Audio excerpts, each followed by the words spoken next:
To erase all the information stored on Bob, you can perform a hard reset.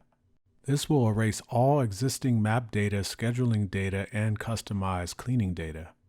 To do a hard reset, remove Bob from his charging station and ensure he's powered on.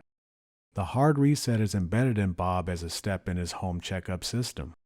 To put Bob in checkup mode, press and hold the Go, Charge, and Wi-Fi buttons simultaneously for a few seconds until the bot says, Home Checkup Mode activated.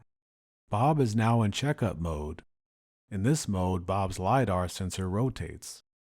Do not perform a complete home checkup test.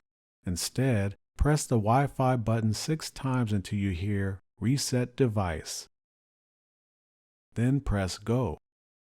Bob's data is now erased. You'll hear Test Successful and Bob will automatically exit checkup mode.